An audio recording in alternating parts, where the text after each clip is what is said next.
There are thousands of cryptocurrencies out there, but the one most people are talking about is Bitcoin.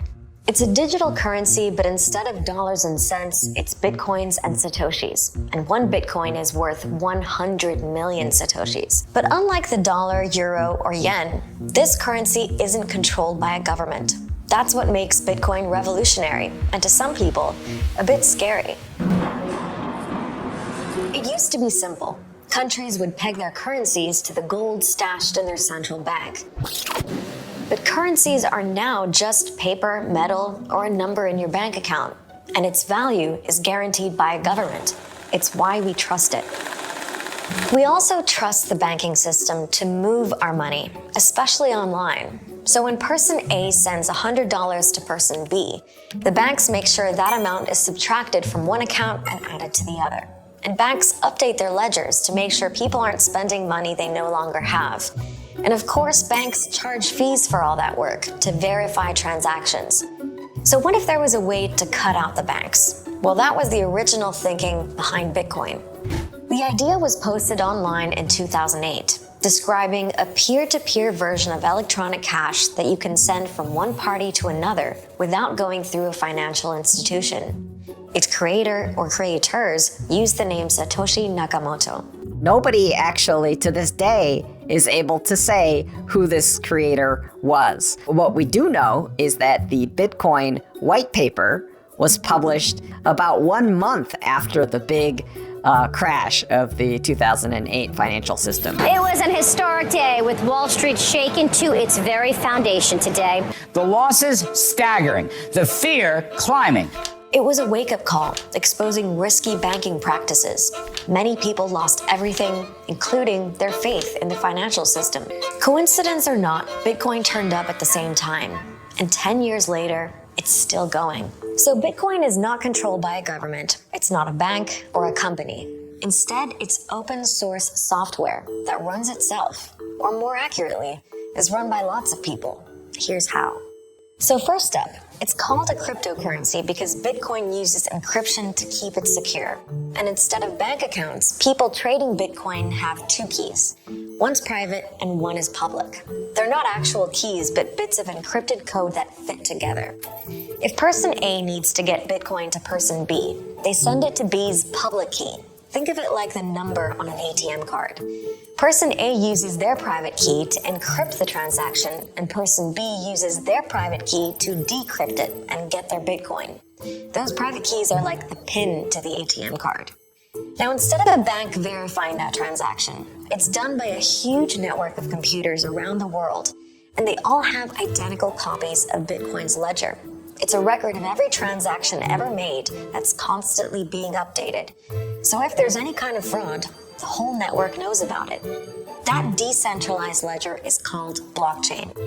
Bitcoin transactions are bundled into blocks and linked together, and each block contains a bit of code from the previous one, creating a chronology that's supposed to be impossible to mess with. All the participants in the Bitcoin network are agreeing that these transactions are what they are, and there's group witnessing of the transactions. So who are these witnesses? Well, they're actual people called miners with powerful computers. This is my mining farm at my apartment. Down here is a 6 GPU RX 570 mining rig. Miners used to do it all on their own. Some still do. But Bitcoin's grown, and now it takes so much more computing power and much more energy. So miners often band together in what are called pools.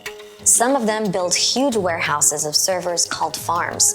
The big ones are in China, Russia, but also places like Iceland, where it's just easier to cool those servers. There's a lot of maintenance involved. There's a lot of technical know-how involved. There's also a lot of energy involved. A Cambridge University study says the entire global Bitcoin network uses more electricity than Argentina. I think that people have this idea that it's like gold mining, but in essence, it's a lot more like just running like the Visa network. It's just running computers that help people transact. So, transactions are actually floating around on the Bitcoin network, like in a waiting room, ready to be verified. Miners look for new transactions to bundle them in blocks. But before they can add a block to the chain, there's an extra security check that's pretty unconventional. Mining computers have to compete to solve a coding puzzle. If a miner solves that puzzle first, the block and all the transactions inside it are added to the blockchain. And that miner is rewarded with some Bitcoin. Literally, any way you slice it, it's profitable. Another appeal among crypto fans is this idea that Bitcoin is seen as a hedge against inflation. Other currencies suffer when, for example, more money is printed, diluting the pool and weakening its value. Bitcoin gets around the inflation problem by capping its supply at 21 million Bitcoins. At the moment, roughly 17 million Bitcoins are already in circulation, but there are a few million missing because some people have lost their private keys. So how does all the remaining Bitcoin keep its value?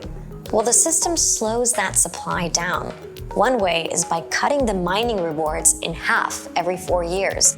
In 2009, the reward was 50 Bitcoins for every block of transactions added to the blockchain. 4 years later, it was 25, and so on. In other words, it's basic supply and demand. Bitcoin's supply is capped while demand grows, for now at least. So more people are coming around to the idea that Bitcoin could rival gold eventually. But so far, Bitcoin's value against other currencies has been far from stable. It's gone up and down like crazy. Bitcoin plunging nearly 14%. Bitcoin is back up about 10% after a volatile weekend. The volatility is reflective of lots of speculative investment. So I think that speculative investment is sort of thinking about Bitcoin as sort of a get-rich-quick scheme. One of the big runs was when PayPal said it would allow users to buy, hold, and sell Bitcoin. Others followed suit, including Tesla, owned by Elon Musk, which said it would start accepting Bitcoin as payment too. It has not become mainstream, but it is in the process of becoming mainstream. But is it? Not everyone gets it or believes in it. Yes, companies like Microsoft, PayPal, and MasterCard accept Bitcoin. You can use Bitcoin to buy gift cards at Nike or Starbucks, but its use is limited. And while crypto enthusiasts think Bitcoin's value is going to climb even higher, maybe even to the point where one Bitcoin is worth a few $100,000, others say it's just a bubble. The only thing is a speculative, self-fulfilling kind of rise, and that rise is driven totally by manipulation. There are other concerns with Bitcoin too. If something goes wrong, you forget or lose your private key, for example, there's no customer service to call. Another issue is Bitcoin being misused. Criminals like it because it's anonymous. The 30-year-old is accused of running a money laundering syndicate, converting almost $5.5 million of cash into Bitcoin. So regulators are already looking into it. Cryptocurrencies are of particular concern. We really need to examine ways in which we can curtail their use and make sure that anti-money laundering doesn't occur through those channels. In the grand scheme of things, Bitcoin is still a pretty new concept. Some people are willing to take a big financial risk to chase a potential fortune. Others think there's no way a piece of code is worth tens of thousands of dollars. It boils down to trust. Like any currency, for Bitcoin to work, enough people have to buy into it.